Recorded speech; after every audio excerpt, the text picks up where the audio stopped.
Hello, you guys. What is up? Welcome back to another episode of My Thoughts Exactly.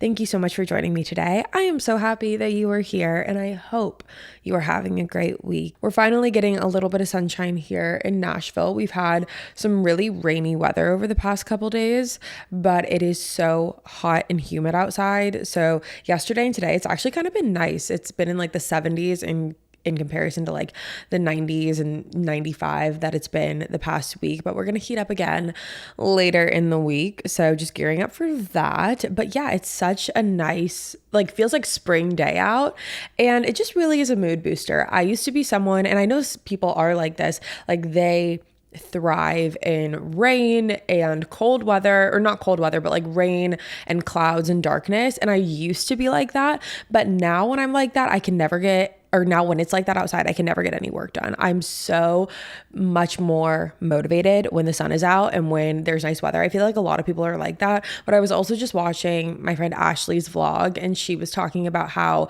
she thrives in the rain and when it's like dark and cloudy outside. And I love that weather, but that needs to come on a day where I don't have anything to do, because then I can just sit on the couch and watch TV all day. But other than that, I love when it is bright and sunny. So anyways, that was my little weather report of the week. I hope you guys are having a great week today. Or not a great week this week. Words are hard today, apparently. But today, as you can tell by the title of this episode, we are talking about something that is very near and dear to my heart, something that I am very familiar with, and something that I know a lot of you are as well. And I feel like this is something where, unless you are one, it's hard to have a conversation about. And as you can tell by the title of the episode, we are talking about overthinkers. And hi, my name is Savannah, and I am a chronic overthinker, like chronic, insane.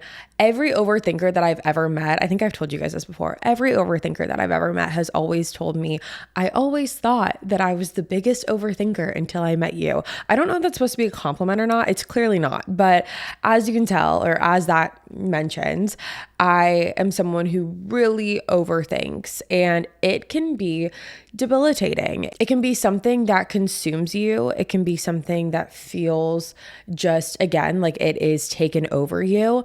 And I feel like it's hard to have a conversation with overthinkers, or it's hard to have a conversation about overthinking with people who are not overthinkers. I know I have this one specific friend who, she's one of my best friends, but she is not an overthinker. She doesn't get anxiety. I'm like, what is that life like? Like, I do not understand how you don't get anxiety, how you don't overthink. She's very much like a, trusting whatever happens, and she can't control it. And it's like everything that like we're always as overthinkers like told to think, like that is literally her. She embodies all of that.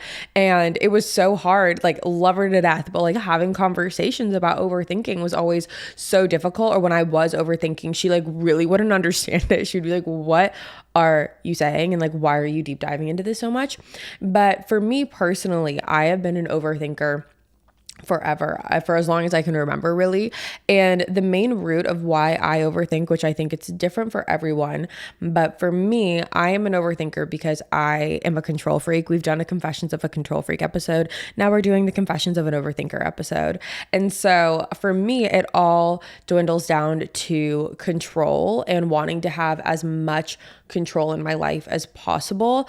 I like to play out every single situation, every single scenario, so that way I'm never blindsided. I'm never unsure about what could possibly happen. I've thought through 27 different scenarios about how a 5-minute interaction is going to go. So it's probably going to be one of those, So I have always been an overthinker. And I got to a point about 2 years ago, I want to say, where I really had to like look myself in the mirror and be like, what is going on? Like, it was consuming my life. And I feel like that sounds like kind of dramatic, but at the time, like it truly was. I felt like my brain was constantly running at a million miles a minute, and I felt like I couldn't even catch up with it. Sometimes I felt myself overthinking, like even when I didn't want to, like even when I wasn't trying to, I was constantly running through scenarios. I was constantly like going over things over and over and over again in my head, dissecting everything, over analyzing everything, because I so deeply craved control. And I had to learn that and kind of train myself that I don't need to be in control of everything. It's not my job to be in control of everything. In fact, it makes my life and my job a lot harder when I do feel like I have to control everything and everyone. Because for me, the overthinking scenarios, I think everyone overthinks in different ways.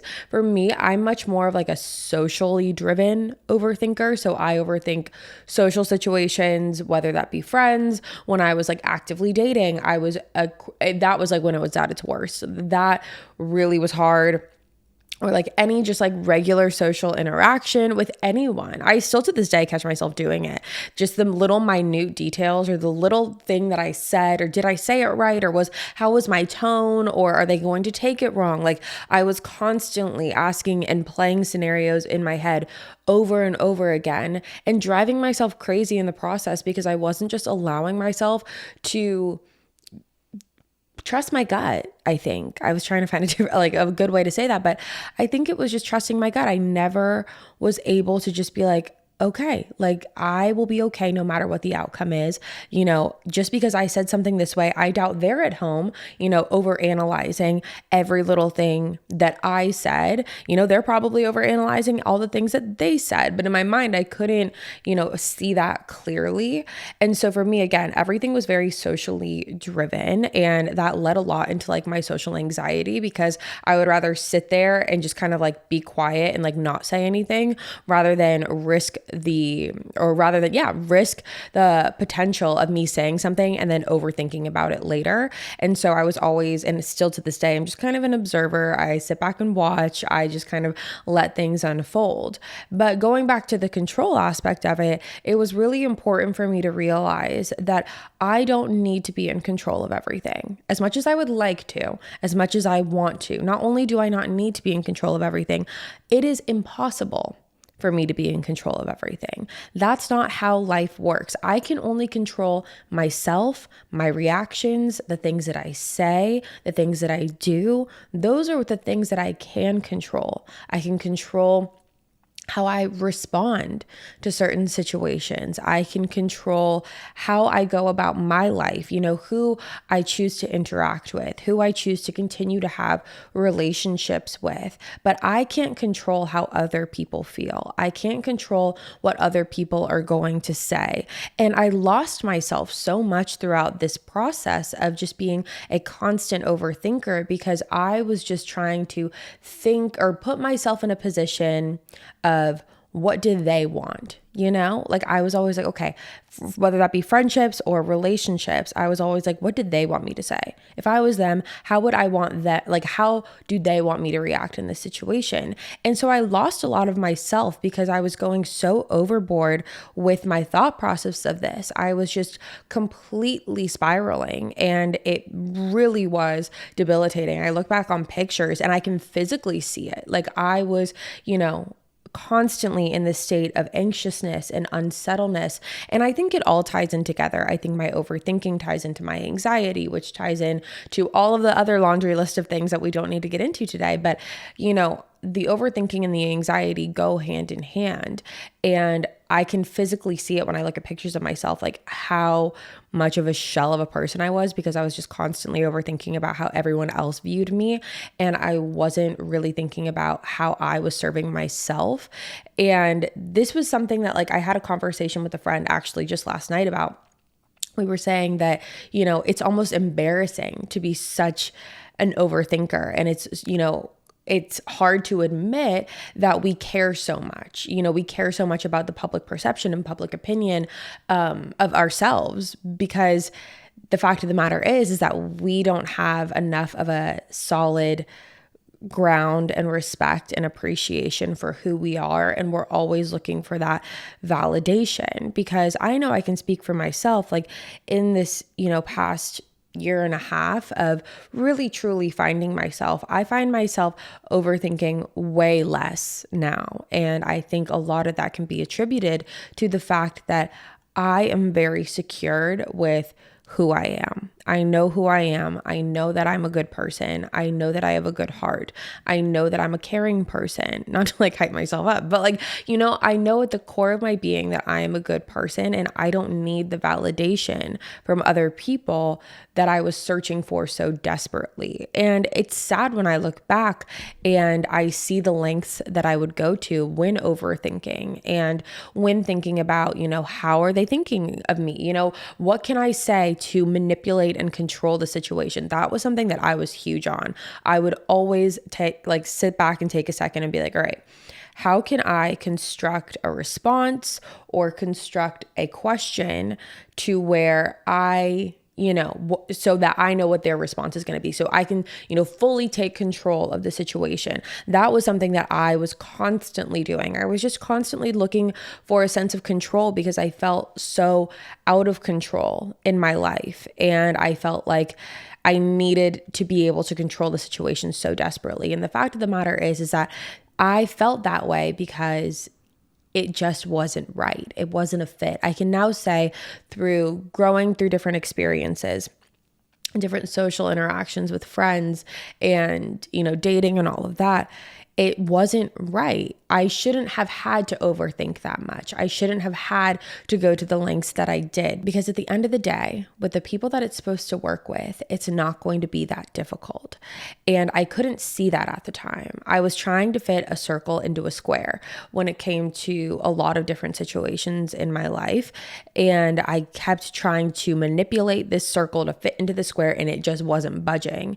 And I finally had to take a look at myself and ask myself, what am I looking for here? Like, what is the point of all of this overthinking? Why am I trying to control every situation? And it was because I wasn't happy. It was because I was just desperately trying to grasp at strings and straws to try and put the puzzle pieces together. It just wasn't working.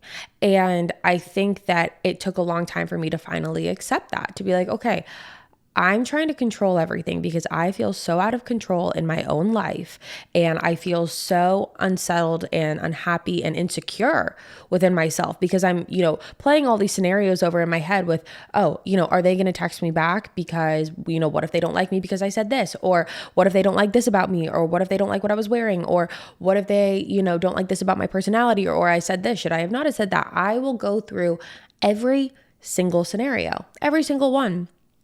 And I would sit there with my friends and dissect all of these situations. And they would sit there, and especially this friend who didn't have or doesn't have anxiety and doesn't overthink. And that was something that was it was hard because I felt like there wasn't a general understanding of why I was doing what I was doing because everyone else that I've ever known is an overthinker.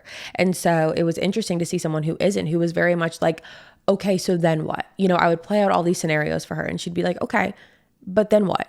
And then what happens if that happens? If the worst thing that happens, then what?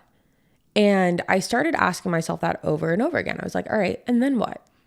And it really started to change my perspective because, I ran on so much adrenaline from my anxiety and trained myself to think that if I didn't have control of situations and if I didn't overthink and overanalyze every possible scenario, that the world was going to end or that the situation was going to erupt and it wasn't going to go how I wanted it to go and it would have just gone down the drain.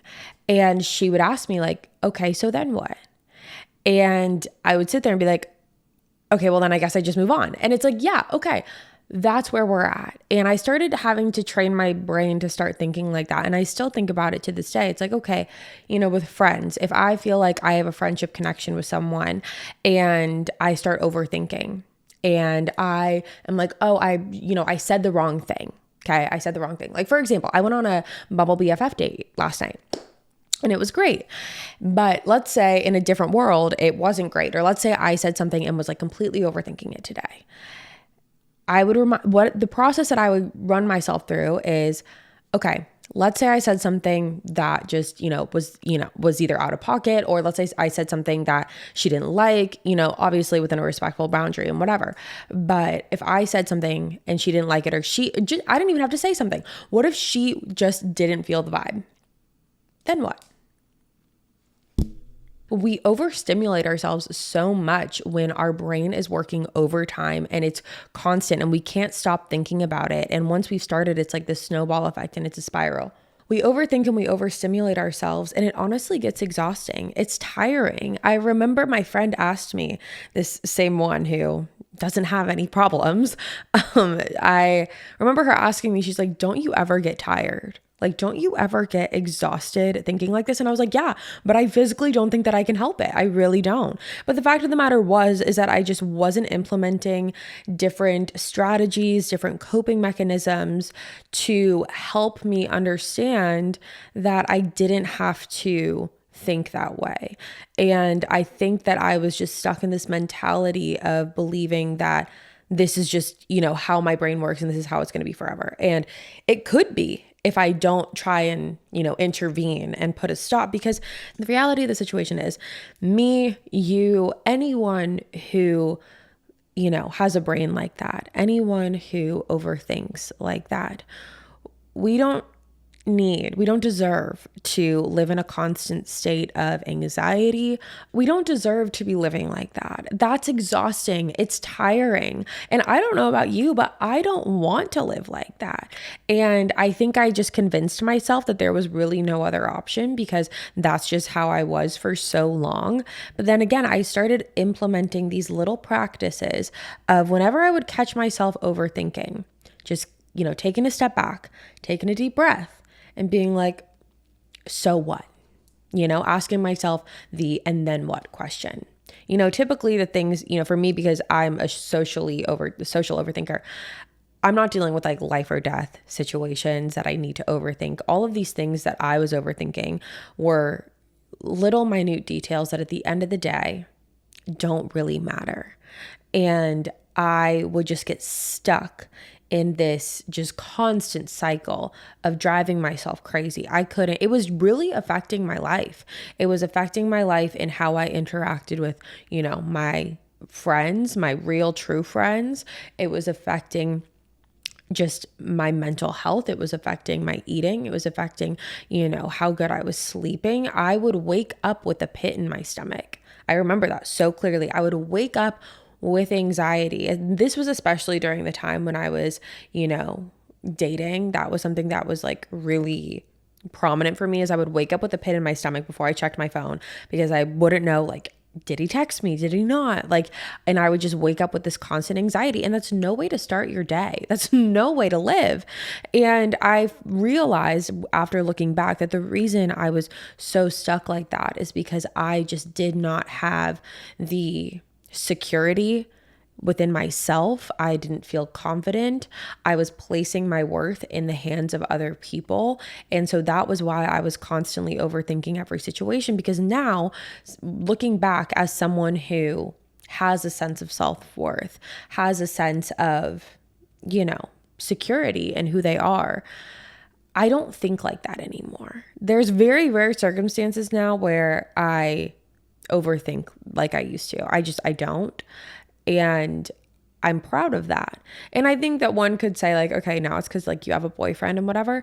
But even when I was going through the initial dating stages with Hayden, like I framed it a lot differently. I went about it a lot differently. There were times where I would catch myself overthinking, like really catch myself overthinking, but he always did a great job of just making sure that I was validated and that my feelings were validated, and that, he heard me out and he always understood where I was coming from, and he knew the type of person that I was. And so he always did an effort to, keep my anxiety at a low and, not be a contributor to that, which is not something I was used to before, because in past relationships, I had never really opened up about it. I would say, yeah, like I'm an overthinker, or yeah, whatever, but no one ever really took the consideration of that when approaching a relationship with me. Not that they need to, but it would be, and I'm not even going to say that. No, if I am like going into a relationship with someone, I feel like that should be taken into consideration, because if it were me and it was the other way around and my partner was telling me like, yeah, these are like my struggles and my anxieties, I would take that into consideration. I think that that's just a very basic human right thing to do.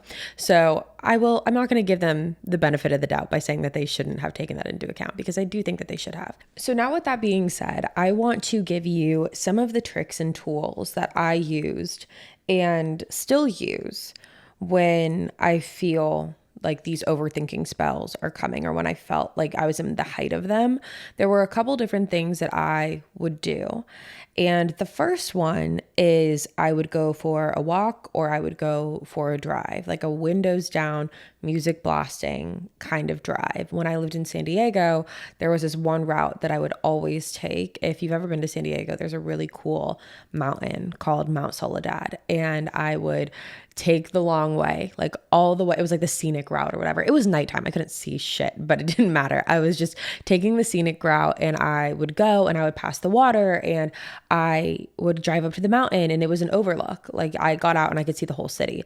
And that was something that was really special to me and really important, and something I really relied on. It sounds really minute and something very small, but it was something that really was helpful to me. Reason being is because I felt like when I was doing that, my problems, the things that I was overthinking about that I felt like were crippling me, they truthfully did. They felt like, and for people who don't really experience this level of overthinking or this level of anxiety that comes with it, like you probably that just sounds silly to you. And I understand it, but for me, it was very crippling. And I remember going on this drive, and still to this day, when I go on drives, this helps me. And the reason being is because I liked seeing other people. I liked seeing other people in their cars. I liked seeing other people on the street. I liked just taking in the fresh air, because it showed me that there were other people out there living their life, and my world that felt like it was crashing down. It wasn't crashing down. I could still go for a drive. I could still see people out on the street. I could walk into a store if I wanted to, it was like daily life is still moving. So even though in my mind is going crazy, I would try and really ground myself by, looking at the bigger picture of things. So that's why this overlook spot was really special to me, because I would go out and I would just look at the city and be like, okay, there is so much more out there. There are so many things happening right now that I can't even comprehend, that make my overthinking and make my anxiety, it's not as big of a deal as it needs to be. And that's not like in a self-deprecating way of like, my problems aren't important. It was just more so in a way of like, take a deep breath, because like life is still going, you're still living, you're still breathing, you have all of the basic things that you need, and you're so great, or you are so grateful, but you are so grateful, and you are so lucky to be in the position that you're in, that, it's going to be okay. No matter what, it's going to be okay. And so something that I really encourage you to do, if you ever find yourself in a situation similar to that, is ground yourself, whether that's with a drive or whether that's with a walk, whatever it is. Go out, get some fresh air, look at the people around you, and realize that there are other people out there that are living lives that you have no idea about, that you don't know what's going on, but they're living. And that was really helpful to me. I don't know necessarily why, but just being able to see other people living and just doing their day-to-day activity was really nice, because it took me out of my bubble. And especially when I would like go get ice cream or something, like that's something that I would do. I would stop off on these drives and like go get ice cream or go get like a bottle of wine or whatever. And I would see the cashier, and he or she didn't know like what was going on in my life. And so just having a conversation with someone that didn't know what was going on, that was just, approaching me like an average, regular, everyday person, which I was. But to me, everything was heightened in that moment. So to be able to like be centered down to earth again, I don't know. Does that sound absolutely insane? I feel like that's just something that really has helped me. and something that I found a lot of comfort in. So that's what I've always like told my friends, like whenever they're like super overthinking or like a lot of anxiety, I always try to recommend like going for a walk or going for a drive just to like see other people and just kind of like get out of your own bubble. I think is really, really helpful. I also turned to music a lot. For me, I've played the piano for forever. And so I've always, turn to that as an outlet of comfort, and also just listening to different music, finding different songs where I feel like I can relate the situation to that. It makes me feel less alone. It makes me feel, more comforted knowing that someone else has also gone through a similar feeling. And I would also write songs of my own. I have like an entire vault of songs that I just would play and write and then keep in my little notes app on my folder in my phone. And no one ever had to see it, but it was just very therapeutic at the time. So finding something that feels like a creative outlet, I think is also really helpful. It doesn't have to be musical. It can be just, painting or pottery or knitting or anything. I found that I always liked to do things where I would have to put my phone away and I would have to put it to the side. So anything that I can be occupied with where I'm not looking at my phone, I really enjoyed that. And with driving, I was, my phone, wasn't on my phone. That's why I liked it. My phone was there. I could see if I got a text, I could see if I got a call, but I wasn't, constantly reaching for it because obviously I was driving. Same thing with like playing the piano. I'm not reaching for my phone, going to my text or my Instagram or whatever. It's like everything is kind of put to the side. So finding outlets where I really felt like I was centering back with myself again was always really important because it gave me the bigger picture of everything to be like, okay, I'm okay. It was just reminding myself constantly that I am okay. I'm good. No matter what happens, I'm going to be okay. And I'm lucky enough to be in a situation where I can say, no matter what happens, I'm going to be okay. And I might want a specific outcome. I might want things to go a specific way. But if it doesn't, it'll sting, but I'm going to be okay. And I think it's important, I look back and I look at all of the times that I was spiraling from like overthinking and thinking that things needed to go in one specific way, right? I was always like, it needs to turn out this way, putting all my eggs in one basket and trying to, control every situation. And I never thought it was that noticeable until someone actually called me out for it. And they were like, you can't control everything. And I was like, oh, okay, well, watch me. But no, seriously, I think that I realized that I don't want to live like that. I don't want to live in a world where I feel like I have to be the puppeteer of everything, because then that gets exhausting. I want to have a little surprise. Life would be more fun with some surprises. When people ask if I like surprises when I don't know about them, which obviously I know is like the point of surprises. But like sometimes people are like, I have a surprise for you. Like, I don't want to hear that. Don't tell me that. But like, if you just show up with the surprise, like that's different. Or like you're like, oh, we're going somewhere, but it's a surprise. Like that's kind of different. But anywho, what my point in all of that is like, I always thought that I had to have one specific outcome. I was put all my eggs in one basket saying that things had to go this way. And if it didn't, then like, I didn't know what was going to happen. And I've learned, looking back, I'm like, everything always works out. It really does. And that's why I'm such a believer in like everything happens for a reason, and, trust the process and all of those things, because I look at my life, I look at, my friends' lives and all the times that we have just been like, so anxious and so, trapped in our own thoughts and feelings. It always does work out in the end. If I, was so set in my ways for the people that I was, overthinking about and anxious about, I wouldn't have the life that I had now if I like still was sitting there trying to make a square fit into a circle. It just, I wouldn't have it. I wouldn't have my amazing dog. I wouldn't have my amazing boyfriend. I wouldn't be living in the house that I live in. I wouldn't be in Nashville. Like everything just happens for a reason. And I think sometimes when we're so caught up in this cycle of like overthinking and just, tiredness and all of that, we don't see that. We just see like the right now and in this moment, and oh my gosh, if this doesn't go right, like how is it, we can't see the bigger picture. But I encourage you to like take yourself out of it for a second and think of like, okay, what if this doesn't work out? Then what? You see when you ask yourselves those questions, it like kind of puts things into perspective a little bit. I don't know. Maybe it doesn't for you, but I know for me, like that was something that was really, really helpful.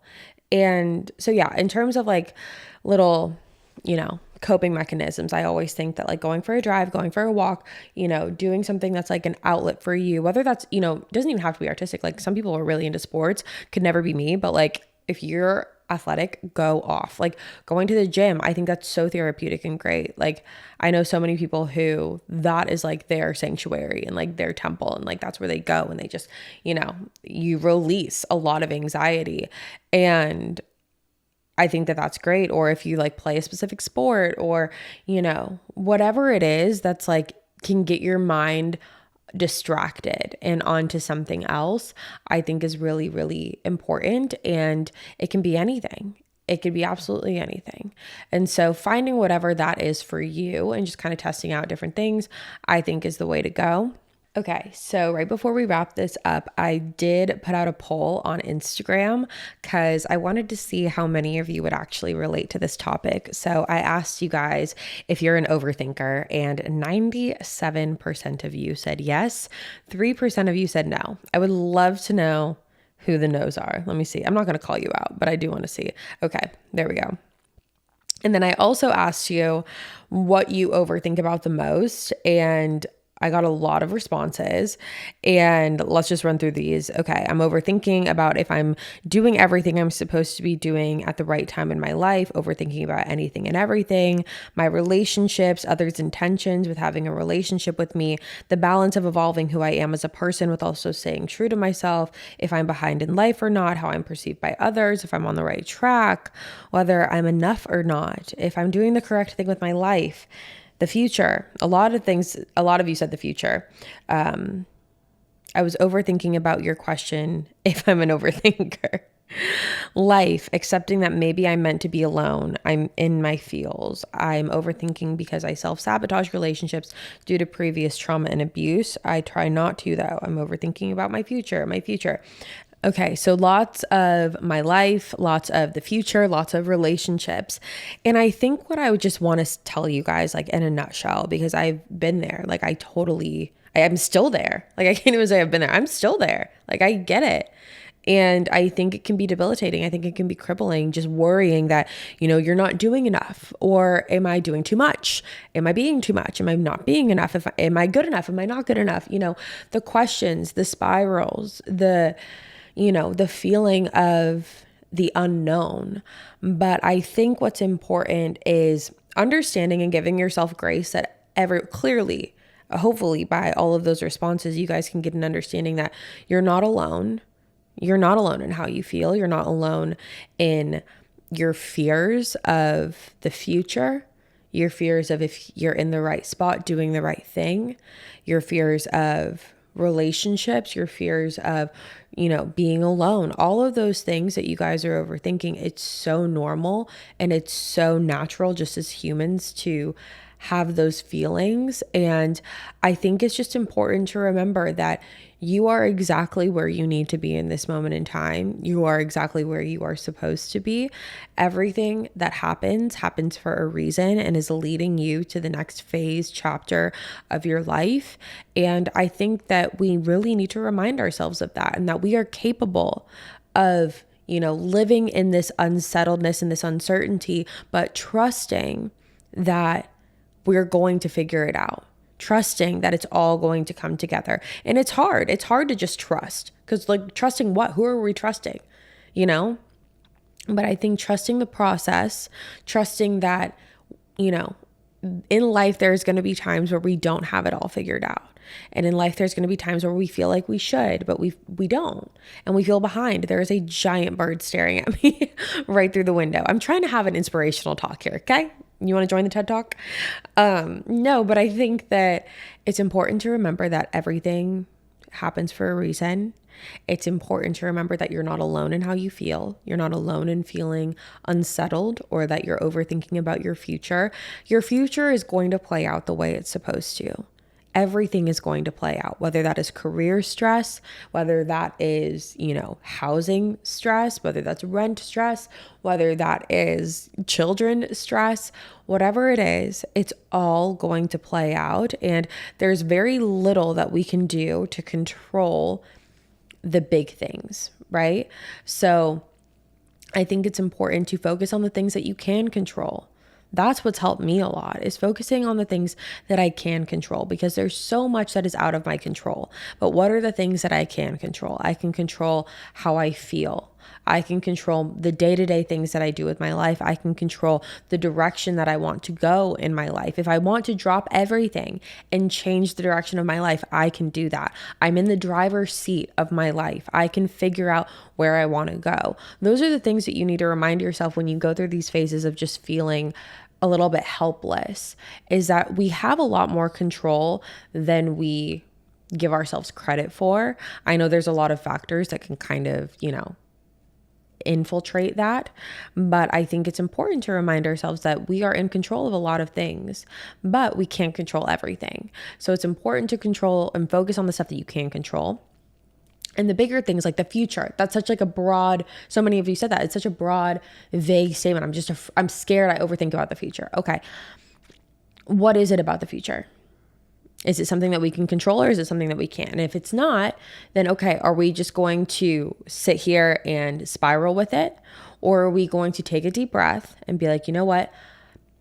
I can't control everything. I can't control everything, but I'm going to focus on the things that I can, and I'm going to trust that everything else is going to work itself out the way it's supposed to. So that I just feel is really, really important to remind yourself. And again, just giving yourself grace. You're going to be okay. I promise you're going to be okay. It's all going to work out, all of it. And with that being said, you guys, that is all for me today. That is the Confessions of an Overthinker. From one to one. I love you. And I hope this episode was helpful in some way or another, made you feel a little bit less alone about what's going on. And again, that is all for me today. And I will be back next week with a brand new episode for you guys. Make sure you go ahead and hit the subscribe button. That way you never miss it. We post every Thursday on YouTube and on the podcast. And again, you're not going to want to miss it. So hit that subscribe button. I'll see you next week. Bye, guys.